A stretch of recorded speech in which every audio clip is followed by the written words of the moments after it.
Durgesh class में आप सभी दोस्तों का स्वागत है।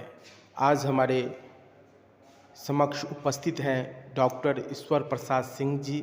जानते हैं शिक्षा विभाग से संबंधित विभिन्न अपडेट। दुर्गेश क्लासेस में आप सभी दर्शकों को, विद्वत जनों को, प्रबुद्ध जनों को और हमारे चैनल पर सभी सब्सक्राइबर महोदयों को, महोदया को, तमाम लोगों को दुर्गेश परिवार की ओर से हार्दिक बधाई।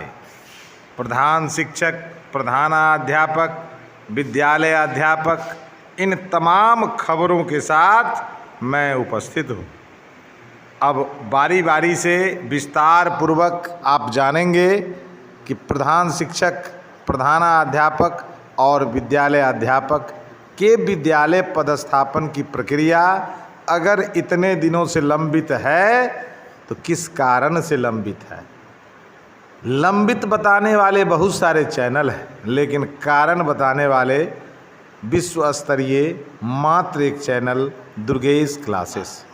अब दुर्गेश क्लासेस की ओर से विश्लेषण किया जा रहा है कि प्रधान शिक्षक का मामला क्या है, आखिरकार ये उच्च न्यायालय गया क्यों, गया तो आखिर लटका क्यों, और लटका तो सरकार ने संज्ञान लिया क्या। तमाम खबरों के साथ हमारे बीच उपस्थित है और आपको बारी बारी से विश्लेषण किया जा रहा है। दरअसल प्रधान शिक्षक का विगत कुछ दिन पूर्व जिला आवंटन किया गया विभाग की ओर से। स्वाभाविक है, जिला आवंटन के क्रम में संख्या बल तो कोई कम नहीं था। लगभग 32-33 हज़ार की संख्या बल थी और उसमें से 2623 ऐसे अभ्यर्थी पाए गए जिनका मेधा कम था, आकांक्षा स्तर बड़ा उच्च था।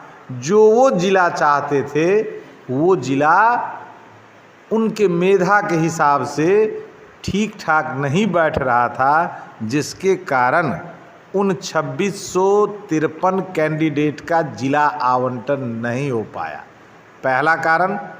दूसरा कारण, हर कोटि के अभ्यर्थी अपने मेधा के हिसाब से सामान्य कोटि में स्थान पाए थे और जिला आवंटन में इस बात का ध्यान रखा गया कि जिनका रिजल्ट जिस कोटि में हुआ है उसी कोटि में उनका जिला आवंटन किया जाए रिक्ति के अनुसार, जिसके कारण जो अन्य कोटि के छात्र छात्राएं जो प्रधान शिक्षक में सामान्य कोटि में उत्तीर्ण हुए थे उनको भी अपने मन मुताबिक जिला नहीं मिला और ऊहापोह की स्थिति शुरू हो गई। सरकार ने दोबारा विकल्प के लिए 2653 प्रधान शिक्षक जिनका आवंटन नहीं हुआ था उसके लिए तो विकल्प खोला, बजाबते किस जिला में किस कोटि में कितना रिक्त है सीट उसका विवरण भी भेजा, लेकिन जिनका मनपसंद जिला नहीं मिला था उनके लिए अविलंब प्रखंड का विकल्प खोल दिया गया, न कि जिला के विकल्प को सुधारने के लिए कहा गया। आज थोड़ा न्यूज़ रूम में हलचल है क्योंकि मुख्य संवाददाता स्वयं बैठे हुए हैं। तो इस परिस्थिति में कुल 88 पिटिशनर ने उच्च न्यायालय में अपनी बात अधिवक्ता मृत्युंजय कुमार के माध्यम से उच्च न्यायालय के समक्ष रखा और जिसमें उनका दलील ये नहीं था कि हम सामान्य कोटि में रिजल्ट हुआ है और हमको अपने कोटि में जिला आवंटन नहीं किया गया है, चूँकि वो समझ रहे थे कि इस मुद्दा को लेकर के अगर हम न्यायालय जाएंगे तो हम हार जाएंगे। तो एक नया मुद्दा उनके द्वारा बनाया गया कि भाई जिला आवंटन की प्रक्रिया न ही विज्ञप्ति में था न अधिसूचना में था, इसके बावजूद भी प्राथमिक शिक्षा निदेशक महोदय के द्वारा 3 जिला का विकल्प लिया गया और उससे इतर हम लोगों को जिला नहीं मिला और पुनः जिला का विकल्प मांगा जा रहा है, इसीलिए इस पर संज्ञान लिया जाए। हाई कोर्ट ने सरकार को भी अपना काउंटर एफिडेविट जमा करने का अवसर दिया और कहा कि आखिरकार आपने जिला आवंटन जो किया है किस नियम के तहत किया है, इसका काउंटर एफिडेविट दें और तब तक के लिए पोस्टिंग की प्रक्रिया स्थगित रखी जाएगी और 30 अप्रैल को हम आपका पक्ष भी सुनेंगे और दोनों पक्षों के सुनने के बाद जो न्याय निर्णय होगा उस पर आप आगे की कार्रवाई करेंगे। 90% लोग जिला से संतुष्ट है और सरकार भी यही मुद्दा बनाएगी कि आपके पास जो पिटिशनर आया है और जितनी बहाली है उसमें 99% लोग संतुष्ट है और कुछ एक लोग ही असंतुष्ट हैं। इसीलिए इनके संतुष्टि को लेकर के हम 99% को देखें या 0.001% को देखें और उम्मीद है कि सरकार जीत जाएगी।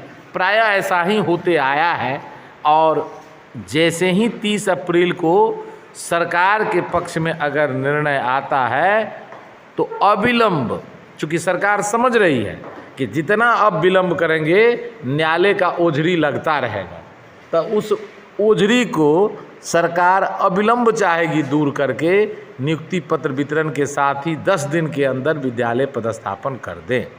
ये रहा प्रधान शिक्षक का। प्रधानाध्यापक पर तो कोई अड़चन है नहीं, चूँकि प्रधानाध्यापक का तो 22 तक जिला का विकल्प ही लिया जा रहा है। अभी हम जब न्यूज़ दे रहे हैं तो 24 तारीख है।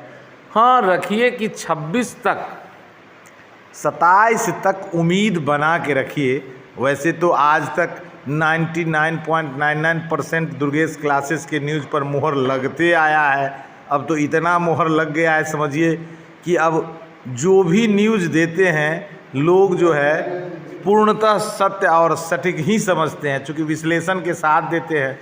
तो प्रधानाध्यापक का भी जिला आवंटन 27-28 तक कर दिया जाएगा, फिर उनसे भी प्रखंड का विकल्प मांगा जाएगा और जैसे ही 30 अप्रैल को ये मामला आता है सरकार के पक्ष में तो मई के पहले सप्ताह में आप लोग निश्चिंत होकर के रहे।